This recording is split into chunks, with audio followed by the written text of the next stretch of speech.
гүйцэтгүүлээл тэрнээсээ айхтар хальж өгч чадахгүй ингээл яваад идэг. Тэгэхээр энэ дээр бид нар анхаарах шаардлагатай юм байна гэд харсан учраас одоо энэ дадлага ажлыг ингэж оруулж ирээд байгаа юм.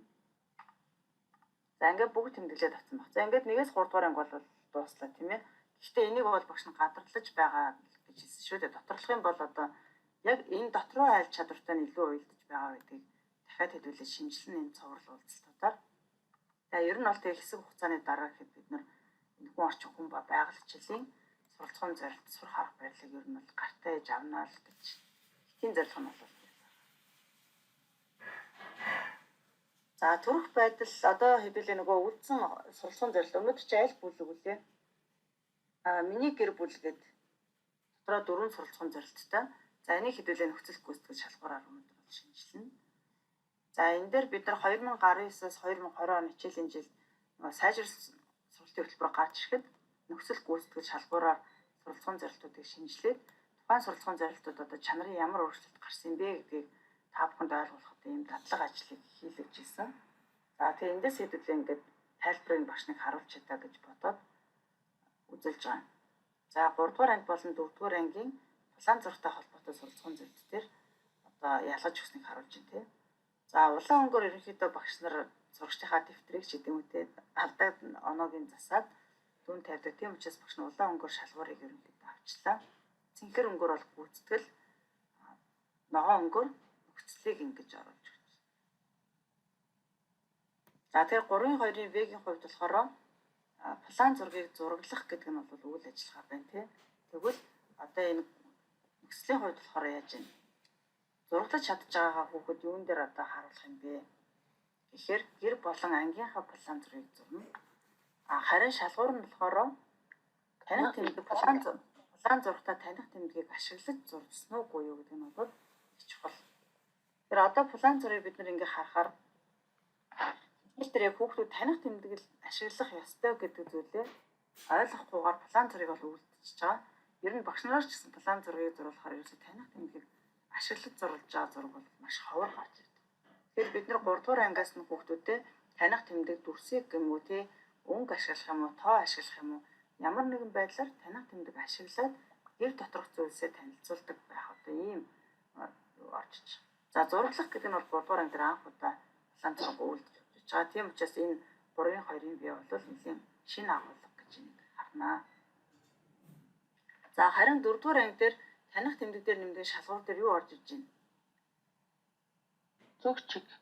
Зүгчиг орж иж шүү дээ. Тэгэхээр бид нар хүүхдийнхаа зурж байгаа сургууль орчмын планыг зурж байна. Нөхцөл нь бас ингээд өөрсөж таад харж байна. Тэгээ 3 дугаар ангида нөхцөлийн хувьд хүүхэд гэр болон анги доторх болон анги доторх план зургийг үлдчихсэн бол 4 дугаар ангида сургууль орчмын план болж ирж байгаа. Тэгэхээр сургууль доторхыг зурхгүй гэсэн үг байна шүү дээ.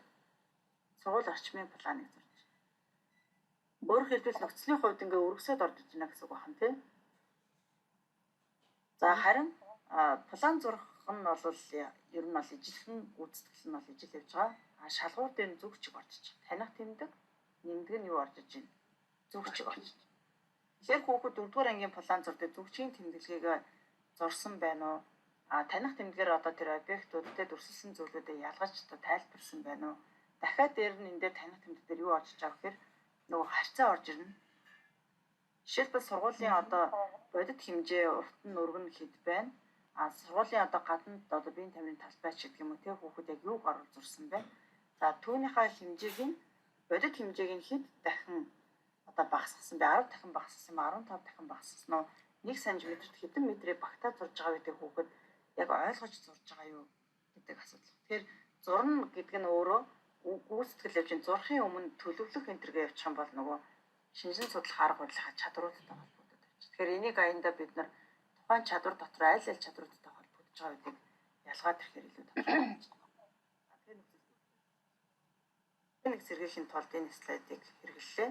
За ингээд цаашаа дүүлээ одоо яг зарилтад шинжилгээнийхээ үр дүн рүү оръё тийм. За энийг шинжилгээний өмнө ч явахдаа энийг эхлээд хэдүүлээ шинжилээ. За сая өнгийг харсан тийм гүйцэтгэлийг хөх өнгөөр нөхцөлийг ногоон өнгөөр шалгуурыг улаан өнгөөр гэсэн байна. За гэхдээ та хэдэд ийм Ер нь бол та нэг ийм 3 өнгийн бал дараагийн хавуулцад дээр бэлдээ. Яг л энэ цувралаар ингээд бүтэн явна шүү дээ, тий.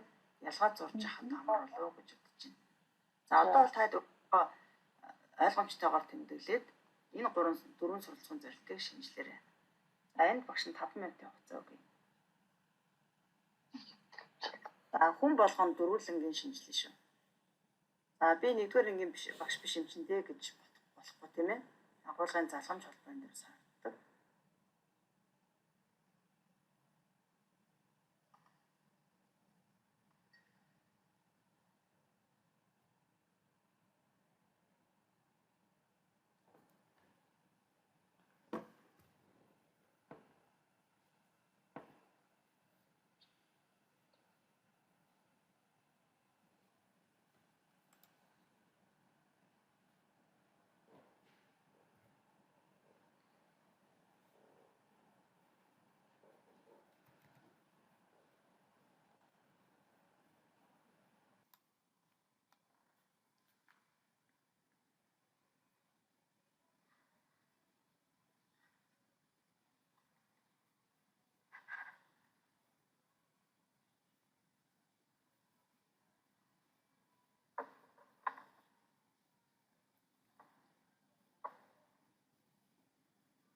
Ярилцгаа.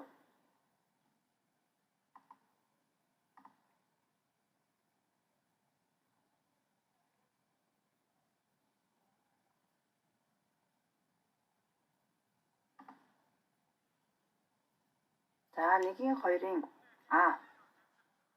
гэр бүлийнхээ танилцуулах шаардлагатай үед утсаар холбоо тогтоож чаддаг. Тэгээд гүйцэтгэлийг ялгая тий. Танилцуулах шаардлагатай үед холбоо тогтоож чаддгаа харуулах гүйцэтгэл нь. Танилцуулах холбоо тогтоох гэж юм.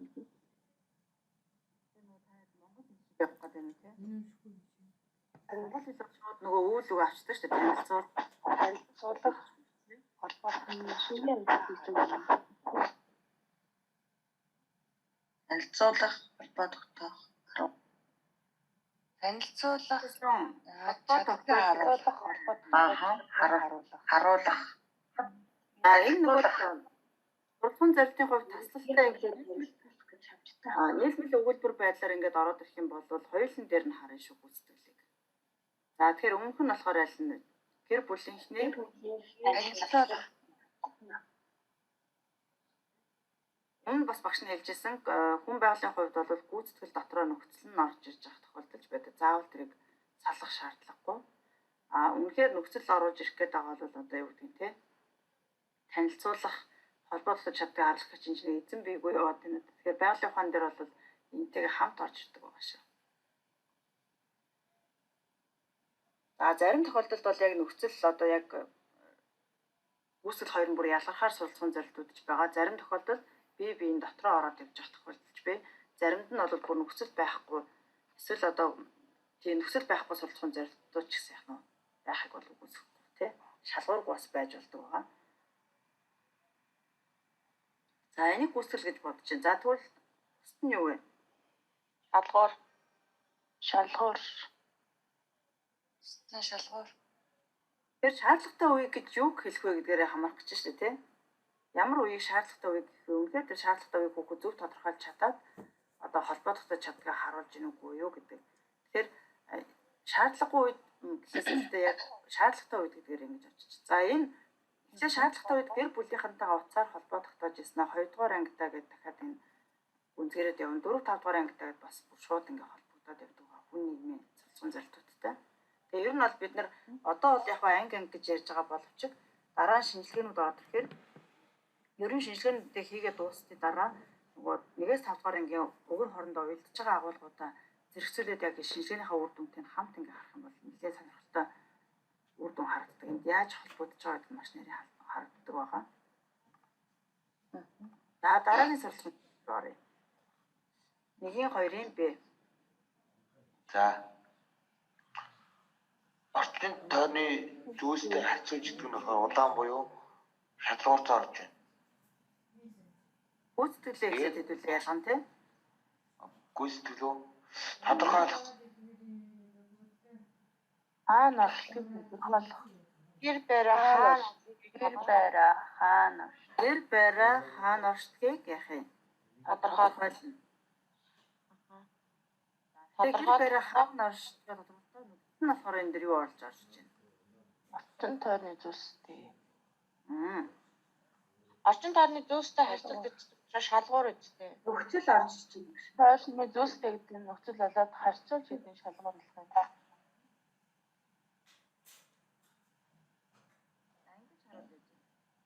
Ямар сайн. Гөрсөн тийм.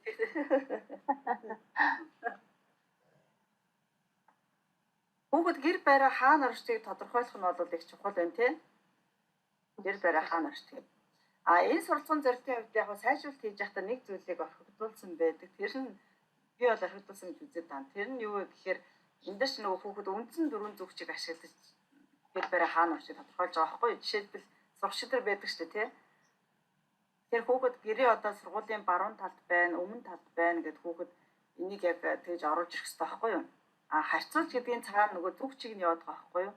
Орчин тойрны гэрийнх нь хажууд байгаа ямар нэгэн одоо сонин содон ч юм уу те содон барилга байшин одоо юу байдгийг гол юм уу одоо зам юм уу те банк юм одоо тэрнтэйгээ харьцуулаад хүүхэд эсвэл худаг ч юм уу те түүнтэйгээ харьцуулаад худгийн баруун талд манах байдаг, худгийн өмнө талд байдаг гэд ертөнцийн үндсэн дөрвөн зүг чигээ ашиглаж хүүхэд энийг тайлбарлах хэрэгтэй. Тэгэхээр харьцуулж гэдгийн цаана бас нэг шалгуур нь энд үндсэн зүг чиг явж байгаа шүү. Тэр нь бол яг суралцсан удирдамж дээр бол тайлбарлсан. Гэхдээ суралцсан зорилт дээр энийг бол томьёолж оруулж өгөх юм билээ. Яг гэвэл заргамж холбоотой байгаа 2 дугаар ангийнхын суралцсан зорилт нь үндсэн ба завсрын зүг чиг гэж байгаа байхгүй юу? Тэгэхээр энэний цаана бид нар үндсэн зүг чиг байгаа гэж үзсэн. За тэгээ хүүхдүүдээсээ жишээлбэл зүг чигийн тэмдэглэгийг хүүхдүүд зурж чадж гин үү, таньж гин үү, тэгээ үндсэн зүг чигийн тэр өмнө хойд баруун зүүн гэдгээ хүүхдүүд ялгаж чадж гин үү, зааж чадж гин үү гэдэг нь бол айгүй чухал. ертөнцийн ямар зүг чиг байдаг вэ гэхээр дөрвөн зүг чигийг нэрлэлж байгаа бол энэ хүүхэд зүг чигийг бол мэдж байна гэж үзнэ. Энэ нь бол мэдлэг байна. Харин мэдлэгийн амьдрал дээр ашиглах чадвар нь ямар байна вэ гэвэл гэр бариа харьцуулаад хаана орж байгаагаа хүүхэд тодорхойлж чадж байгаа бол энэ хүүхэд амьдрал дээр энэ зүг чигийн тухай мэдлэгийг хэрэглэж чадж байна гэж үзнэ. Нэг хүүхэд нь манай гэр бол нуурын хажууд байдаг гэж хэлэхээр нөгөө хүүхэд нь манай гэр нуурын зүүн талд байдаг гэж хэлвэл энэ хоёр хүүхдийн аль нь мэдлэгийг хэрэглэж чадчихна. Сүүлийн хүүхэд биш тий. Тэг гих мэтчлэн бид нар нөгөө мэдж гин үү? Бүх хүүхэд мэдж гин. Гэхдээ мэдлэгийг хэрэглэж байгаа нь хараа хүүхэд яг ялгаатай гардаг. Тэгээ 1-ийн 2-ын Б гэдэг сурвалжын зорилтууд бол маш хүнд сурвалжын зорилттой ордог. Яг л ертөнцийн зүг чиг болдог. Гэтэл ертөнцийн зүг чигийн хүүхдүүд таниагүй байдаг.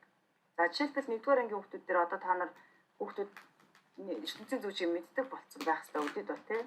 За ингээд орон нутгаар танхимын хичээлүүдэд орчихсон байгаа зарим нэг аймагуудыг бис тооцвол та нар хүүхдүүдэд жишээлбэл за хүүхдүүдэд баруун зүг рүү гараараа заагаарай, өмнө зүг рүү гараараа заагаарай гэхээр танай ангийн 30 хүүхэд юм уу 15 хүүхэд юм уу суманд бол тий 40 хүүхэд чинь нэгэн зэрэг нэг зүг рүү гараараа зааж чадчихна уу гэдгийг харах хэрэгтэй.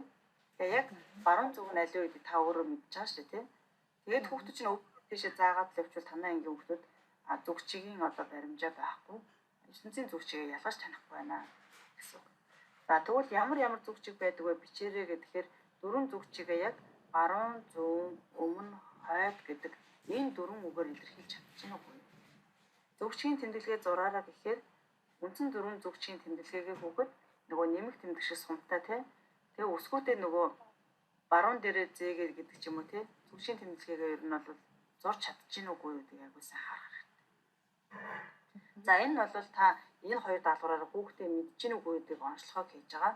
За харин одоо нөгөө гараар нь заалгаж байгаа нь бол маш богино хугацаанд энэ хүүхдүүд нөгөө энэ зөвчгийн мэдлэгийг хэрэглэж чадчихна үгүй юу гэдэг. Үнэхээр танай ангийн хүүхдүүд ер нь жоохон зүрхний бичлэг шиг л үр дүн гарч ирэх болов уу гэж багш нь бодож байна. Бүгд яраад л одоо баруун зүг рүү заагаал тий. Бүгд зөвчгийн тэмдэглэгээ зурж чадаад бүгд яг нэрлэж чадчихна үгүй юу гэдэг. Тэгэх юм бол бид нар 1-2-ын б дээр хүүхдээ оншилж байгаа байхгүй юу?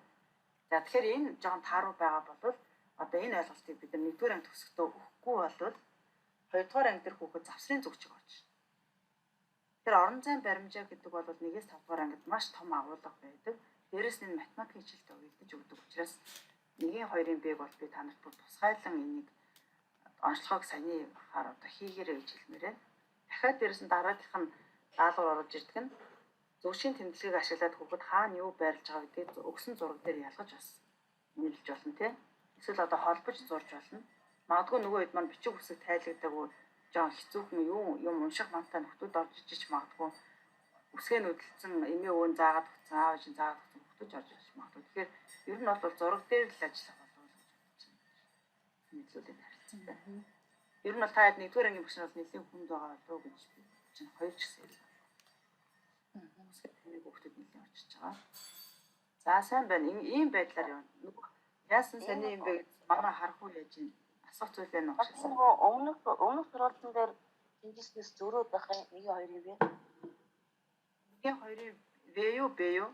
Гэхдээ надад болохоор 1-2-ын б дээр айгүй зүрх Орчин тойрны зүйлстэй альцаад гэдэг нь бол чадвар болоод гэр бариа гэдэг нь нөхцөл болоод тэгээд таана орохыг боддог шиг байна л да. Яг над сүүлийн хэлсэн багштай санал нэг ойлгож байна. Тэгээ өмнөх сургуулийн дээр яаснаар би яг нөгөө боцон дөрөвтөн дээр бас тэмдэглээд мөнгөөр ялгаад явсан баггүй. Тэгээд яг Тэрэн дээр нь болохоор аль нь дээр нь явсан юм бол тоо.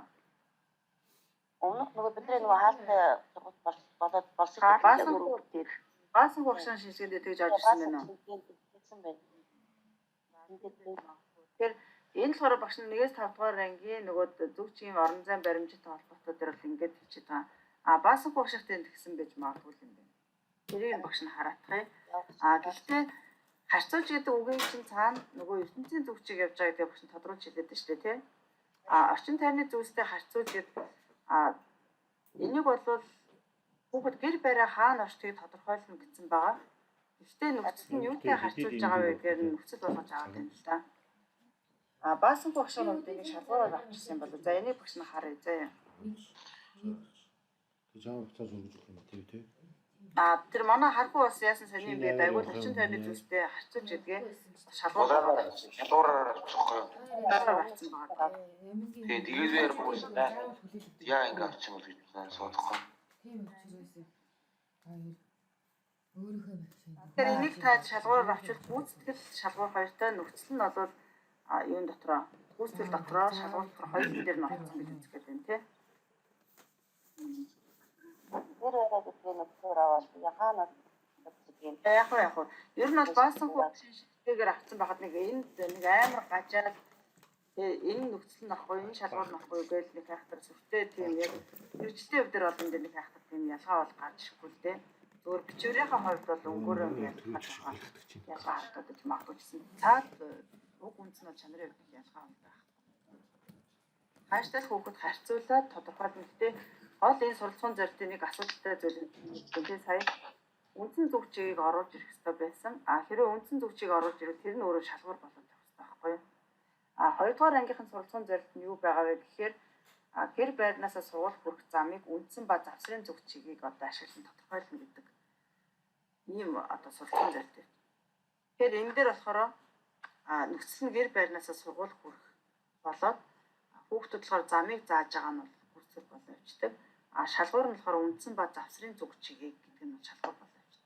Тэгээ 1-2-ын Б-ийн хувьд бол зөвчийг оруулж чадаагүй нь жоох асуудал үүсгээд байдаг. үндсэн зүг чиг. Замын Энэ бол за бүгд бодсон бүсэд болоо.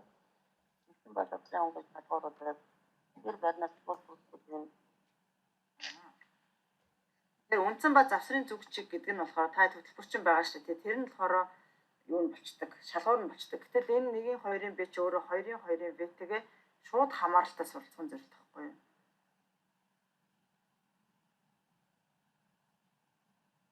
За тэгээ хэдүүлээ 1-ийн 2-ын б дээр орчин тойрны зүйлстэй харьцуулж идгээ шалгуур болгоод за та нар өөрсдөө тэгж үзчихэл тэгээд явсан ч болно. Яг энийг орчин тойрны зүйлс нь үгүй нөхцөл байхгүй юу? Энийг нөхцлөөр авахгүй бол ийм асуудал үүснэ гэдэг тийм ноцтой юм бол угаасаа энэ байхгүй. Энэ сурчин зүйл дээр. Харьцуулна гэхдээ юутай харьцуулж байгаа юм бэ гэхээр хүүхэд орчин тойрны зүйлстэй харьцуулж байгаа байхгүй юу? Юунд үндэслэж хүүхэд зүг чигээр тодорхойлох гэдэг юм бэ гэхээр орчин тойрныхоо зүйлстэй харьцуулахгүй бол ямар нэгэн зүйлтэй харьцуулж тэрнээс яах юм? Манай гэр тэнд байгаа гэдэг утгаар нь орчин тойрны зүйлс гэдгийг нь бол нөхцөлөж байгаа. Тэрнээс биш ямар нэгэн одоо орчин тойрны зүйлс байхгүйгээр одоо шууд гэр бариа тэр зүгт оршдог гэж хэлэхэд бол жоохон хэцүү шээ тийм ээ. Тэгэхээр харьцуулж байгаа тэр гол объект зүйлсийг нь нөхцөл болгож аваад харьцуулах гэдгийн цаана зүг чигийн тэмдэглэгийг барьж авч байгаа юм шалгуур байна. Гэхдээ зарчмын үед айхтар зөрчилдөд ах юм бол байхгүй. Энийг таадаг тэр чигээр нь шалгуур болгоод аваад явсан ч гэсэн болно доо. Тэгээ баасан багш нь тэгж шинжилсэн юм байна. Тэгэхээр хүмүүс нөө харах нь өөр байгаад байдаг. Гол асуудал нь бол гүйцэтгэлийг одоо шалгууртай хольж болохгүй. Тэр нь хамгийн чухал нь байдаг шүү энийг шинжилгээд. Бас яг нь гүйцэтгэлийг хэрвээ шалгууртай холиод явчих юм бол бүр хэцүү болоод ирдэг. Гүйцэтгэлийг бид нэ зөв ялгаж өгч чадах юм бол эндээс яах юм? Шалгуур байна уугүй юу, нөхцөл байна уугүй юу гэдгээр ингээд ялгаад авчих. За энэ хэсэг бол ингээд ямар ч гэсэн баасан хөвчтэй ч одоо дундаа хийгээд үлдээж амаа хаашаа тий. Баасан хөвчийн шинжилгээ бүчин энэ дээр бас хараадах юм. Орчин тойрны зүйлстэй гэдэг чинь нөхцөл баймаар юм шиг байна. Яг уу гэр бариа хаана оршиж байгаа тайлбарлахын тулд заавал нэг зүйлтэй харьцуулж таарах гэдэг. Тэгэхээр тэр утгаар нь авал энэ нөхцөл болж өгч байгаа. Гэхдээ та үнэхээр энийг шалгуур болгож авъя гэвэл ямар нэгэн зүйлстэй харьцуулна гэдэг энэ өгүүлбэрээр нь шалгуур болгож авахад айхтар нэг энэ хичээл заахад ч юм уу тий асуудал үүсэж байгаа юм байна. За гол шалгуур нь бол гэхдээ энэ цаана яг харьцуулсан уугүй юу гэдэг нь нөгөө ертөнцийн дөрвөн зүг чигээр орж ирнэ шүү. Тэгэхээр бидний ер нь бол гол шалгуурч нь үндсэн дөрвөн зүг чиг болж ирнэ шүү гэдэг юм шиг. Дахиад нэг санал чинь 1-2 юм бид. Тэрнээс ч хүүхэд урд байдаг, хажууд байдаг гэд байршлаар хэлээд ах юм бол энэ шалгуур хангахгүй байна л гэж үзсэн шүү дээ тийм. Гэтэл магадгүй нөгөө орчин тойрныхоо зүйлстэй харьцуулаад хүүхэд за манай гэр бол одоо худгийн хажууд байдгаа гэж хэлвэл хүүхэд харьцуулсан л байгаа байхгүй ямар нэгэн байдлаар. Гэхдээ зүг чигийг бол ашиглахгүй байна тийм. Зүгээр байршил хэлээд байгаа. Тэгэхээр аль ч зүг чигт байсан худгийн хажууд байхгүй юм нь бол тэгэхээр энэний гол шалгуур нь бол ертөнцийн үндсэн дөрвөн зүг чиг байгаа шүү. За ингээд дараагийнх руу орох үед үлээ. 1-2 7 цаг өнгөрцөн явж штэ хүүд. Хаана юу гэдгийг ажиглаж зураглах. Энэ суралцсан зорилтын хувьд бол шалгуур байна уу байхгүй юу? Та энэ нэг хүсэлгүй. Шалгуур байх нөхцөл гүйцэтгэл хоёр шин. Шалгуур суралцсан зорилт байна тий. За тэгвэл аль нь гүйцэтгэл нь аль нь нөхцөл нь? Хаана юу гэдгийг ажиглаж зураглах. Гэр байрны орчин тойронд гэдэг нь нөхцөл.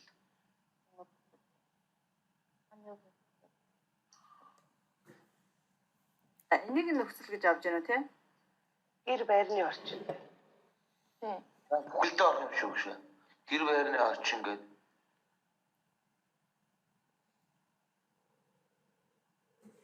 Ингэж уншихаар байж байна.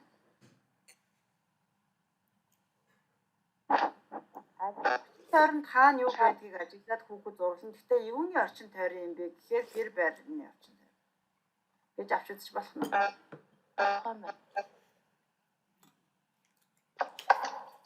Юу гэж хэлээ?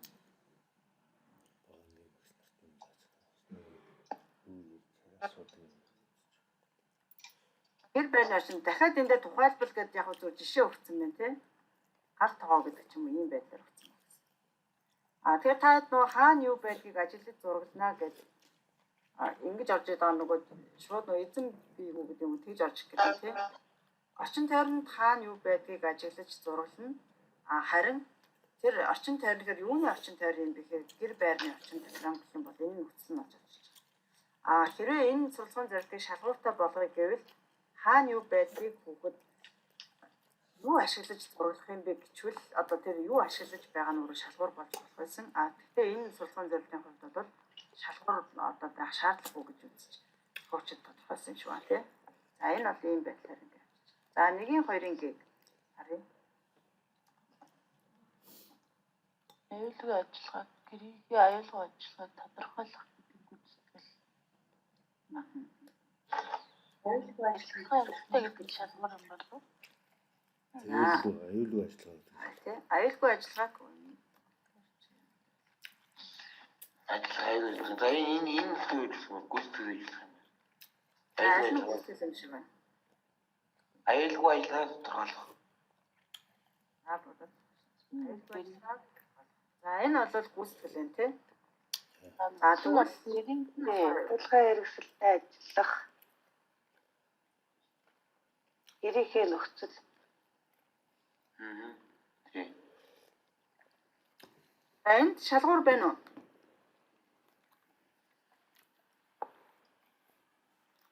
Цагаан хэрэгсэлтэй ажиллах гэдэг шалгуур биш үү гэж. Тэр сүйд орж байгаа тодорхойлох гэдэг чи орохгүй юу шалгуурт? Тодорхойлох гэдэг чинь өөрөө үйл үг байгаа байхгүй. Тэгэхээр энэ гүйцэтгэлд орно. Тэр нь бол ажиллах гэдэг чинь нөгөө тийм гүйцэтгэл рүү орно шүү. шалгуур биш юм уу? Цагаан хэрэгсэл гэдгээрээ доор гарч ирэх болов гэж бодож байна. Юу гэж бодож байна? Цагаан хэрэгсэлтэй ажиллах гэдэг нь шалгуур л юм шиг байна. Харин тий. Тэгээд хаанхын цахилгаан хэрэгслийн юу гэрийг явчихна. Гэрийнхээ гэдэг нь нөхцөл болтгоо санагдаад. Гэрийг Тэр гэдгийг нөхцөл болгож авч өгөө цахилгаан хэрэгсэлтэй ажиллах гэдэг нь болохоор шалгуур болох гэдэг юм тий. За бус нь юу гэж бодож байна? Чи санагдаж байна уу? Би энэ дээр хэлдэг байна. Хэрэгсэлтэй ажиллах гэдэг нь Энэ дээр хэрвээ шалгуур оруулъя гэвэл гэрийнхээ цахилгаан хэрэгсэлтэй ажиллах хичээд тий. Аюулгүй ажиллагаа тодорхойлж байгаа шүү дээ. Тэгээ яаж аюулгүй ажиллагаагаа хүүхэд яаж юугаар тодорхойлж байгаа вэ гэдгийг нь гаргаж ирэх юм бол энэ шалгуур болно. за. Тийм. Аюулгүй ажиллагаагаа тодорхойлно тий. Тодорхойлох гэдэг чинь энэ хүүхэд цахилгаан хэрэгсэлтэй ажиллах. Гэхдээ тодорхойлохдоо яг юу ашиглаж гэдэг ч юм уу тий. Яг тодорхойлж чадсан эсхийг нь юугаар илрүүлэх юм гэдэг юм байхгүй байгаа байхгүй энэ дээр. Яаж ажиллах? Тодорхойлохын хувьд бол тодорхойлж байгаа. Тэгээд цахилгаан хэрэгсэлтэй бол ажиллах аюулгүй тодорхойлсон. Гэхдээ яг зөв тодорхойлж чадсан эсхийг нь юугаар мэдэх юм бэ гэдэг нь бол байх. Жишээлбэл бид нар нөгөө сая 1-2-ын бэд дээр ярьдаг шүү дээ. Гэр барай хаана орчгийг хүүхэд тодорхойлно. Гэхдээ хаана орчдгийг тодорхойлно гэчингүүт энэ шалгуур байхгүй бол та нар ингэж уншаад үзтээ. Орчин тойрны зүйлстэй одоо харьцуулаад гэр барай хаана орчгийг тодорхойлно гэдэг чинь тий. Гэтэл зүгээр л гэр барай хаана орчгийг тодорхойлно гэвэл бид нар хаана орчгийг тодорхойлно гэдгийг гүйцэтгэл гэр барай гэдэг нөхцөлийг олгоод авчлаа гэж бодох шалгуур байхгүй. Яг тодорхой яг хаана орчоо тодорхойлсон юу ашиглаж тодорхойлсон юм гэхээр үндсэн зүгчийг ашиглаж тодорхойлсон. Тэгвэл харьцуулаад зүгчийг ашиглаж тодорхойлж байгааг нь бол өөрөө яах юм шалгуур болж байгаа байхгүй. Гэтэл энэ сургуулийн зорилтын болохоор хүүхэд аюулгүй ажиллагааг яг зөв тодорхойлж чадсан эсхийг нь яаж харах юм гэхээр тэр нь шалгуур нь байхгүй. Ингэж ихээр ойлгож байна уу? Ойлгож байна. Тийм. Би наадах чинь бодохдоо нөгөө гэрээний цахилгаан хэрэгсэл бас ангид цахилгаан хэрэгслүүд байдаг шүү дээ тийм. Тэр утгаар нь бас ялгаад зурсан.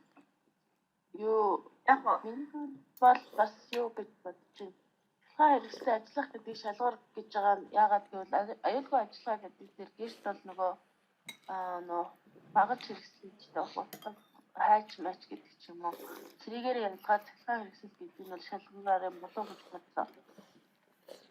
гэр доторх нөгөө хэрэгслүүдээ бид нар цахилгаан хэрэгсэл мөн биш гэдээ ялгуулдаг шүү дээ тий. Тэр нь бол яг хөө энэний урд л алхам болж ирж байгаа. А гэхдээ цахилгаан хэрэгсэлтэй нөгөө ажиллах аюулгүй ажиллагааг одоо юу гэдэг нь те илэрхийлэх тэр нэг юм аргыг нь шалгуурыг нь гаргаж өгөх юм л. Тэр энэ бол шалгуургүй сурах юм байна байхгүй.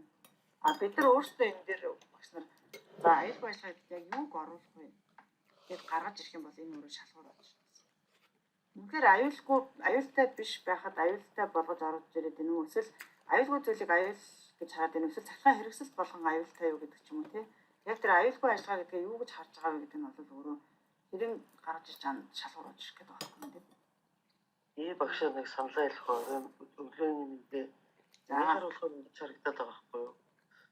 Энэ дээр бол хүүхэд нөгөө ер нь бол ажиглах тодорхойлох гэдэг зүйл байгаа болохоор цахилгаан хэрэгсэлтэй ажиглах тодорхойлох гэдэг яаж тодорхойлох юм гэхээр аюулгүй ажиллагаа гэдэг. Тэгээд ямар хэрэгсэлтэй ажиллах юм бэ гэхээр гинхээ ингээд ерөнхийдөө гүйцэтгэлийн цахилгаан хэрэгсэлтэй ажиглах тодорхойлох нөхцлөө гэрийнхээ ингээд шалгуур нь болохоор аюулгүй ажиллагаа гэдэг орхоор юм шиг харагдаад байна. Би өөр харж байгаа болоо. Энэ дэвшлахаар бүр аюулгүй ажиллагаагаа юу болгож авчих гэдэг юм те. Шалгуур болгож авчих гэдэг юм те. Тэгээ яг юуг тодорхойлох юм бэ?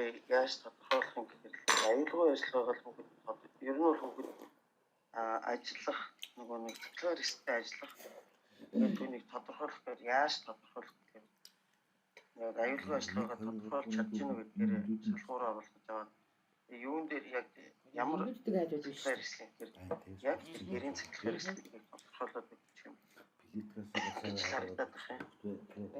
Тэрийн цахилгаан хэрэгсэлтэй ажиллах одоо ажиллагааг тодорхойлох гэж хэлж байна уу та гүйцэтгэл нь. Эсвэл цахилгаан за ярим зай багшийнхаа болохоор ерөөсөө цахилгаан хэрэгсэлтэй ажиллах тодорхойлох гэж авчаад нөхцлөө болохоор гэрийн ямар цахилгаан хэрэгсэлтэй төвчүүд ажиллаад тодорхойлох гэдэг байгаа. Тэгээд шалгуур нь болохоор юуг нь тодорхойлох гэдэг вэ? Аюулгүй ажиллагааг нь илрүүлж тодорхойлох нь чухал байна гэж боддог байгаа байхгүй юу? Өөр нэг хөлбөр гарч ийн тий. За гэрийнхээ бас юм заяг шигтэй адилхан зурсан. Ер нь яг ингээд багш хүүхдүүдтэй яг юу их хүүхдүүд цахилгаан хэрэгсэлтэй ажиллаулаад ямар нэгэн зүйлийг тодорхойлж гаргуулахыг л хүсэж байгаа гэсэн үг одоо энэ сургацсан зорилготой. Тэгээд нэг хүүхдүүдэд тодорхойлохын тулд яг энэ аюулгүй ажиллах гэрийн гэдгийг гэрийн л зөвхөн цахилгаан хэрэгсэл шүү. Тэгээд гэрийн дотроо бас юу гэж болох вэ гэдэг нь анхаарал тэгээд нөгөө тодорхойлох юуг тодорхойлох юм бэ? За аюулгүй байдлыг бас болж байгаа тийм. ингэж хад энэ зөв багш юм.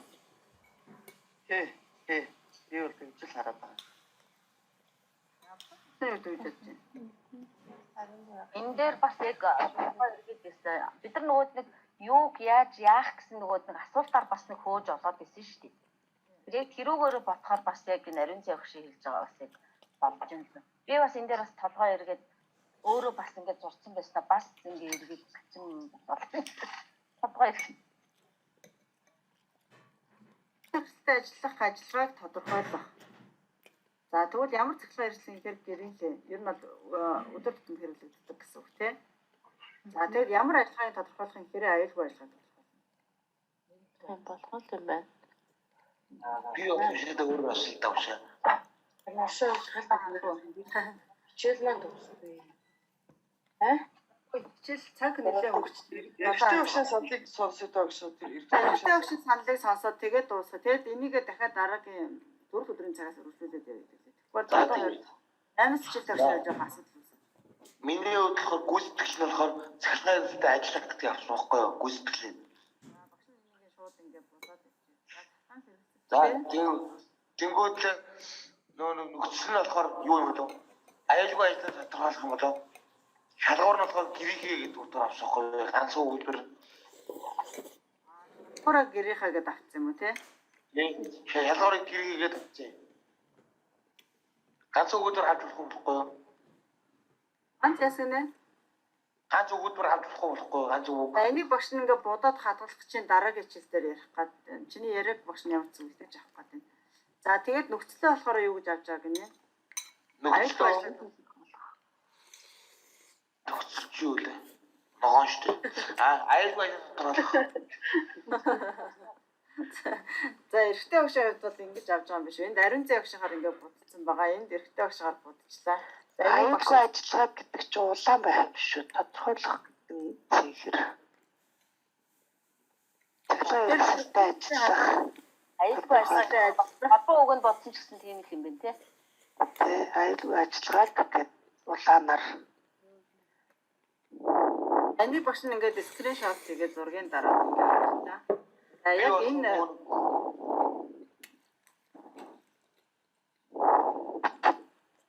нэгийн хоёрын гэгээсээ хідүүлээ үргэлжлүүлээд яг дараагийн 4 өдрийн өглөөний 6 цагийн бэлтгэж өгших хавуулц. Яагаад гэвэл одоо нөгөө багш нар 8 цагийн хичээлдээ багш нар гарах гад яаж байгаа учраас цагаа жоохон байхгүй сонжичлаа тий. Нөгөө 3 дугаар ангийн суралцсан зорилтуудаа шинжилээ цаг нэлээд явчих шиг боллоо хэдүүлээ. За ингээд хэдүүлээ 4 дахь өдрийн 6 цагаас яг саяны слайдаас үргэлжлүүлээд явнаа. За өөр асууж асуулт зүйлээ нөө. За дараагийн өдөр бид нар энэ суралцсан зорилтоо шинжилэх нь байна. Бас нэг багшийн жишээг багш нь энд харуулна. За тэр багшийн жишээг бол харуулах гэсэн одоо цаг нэлээд явчлаа. За тэр жишээтэй хэдүүлээ харьцуулж бас ярилцахаар төлөвлөсөн байсан боловч багтахгүй мэн. Тэгэхээр яг энэ слайдаас хэдүүлээ дараагийн үйл ажиллагаа эхлэе гэж бодож байна. За дээрэс нь та нарт яг дараагийн уулзсан дээр багшаараа тайлбарлуулмаар байгаа зүйл юу байна вэ? За хэрвээ тийм зүйл байх юм бол надад саналаар яг одоо хэлэхгүй ч гэсэн Facebook-ээр ч юм уу чатаар юм багшгаа саналаа хэлгээж болно шүү. За өнөөдөр үгүй асуух юм байна. Таны Facebook-ийг чи инх чанар даахгүй юм уу те? Инхээ даахгүй гэж байх хэвээр. Ингээд авахгүй. Би за би танд найз руу явж байгаа аваар гэдэг хөөс асуухад чатаа. Тэгээд даахгүй гэдэг. За түр баяртай хэдүүлээ. Баярлалаа.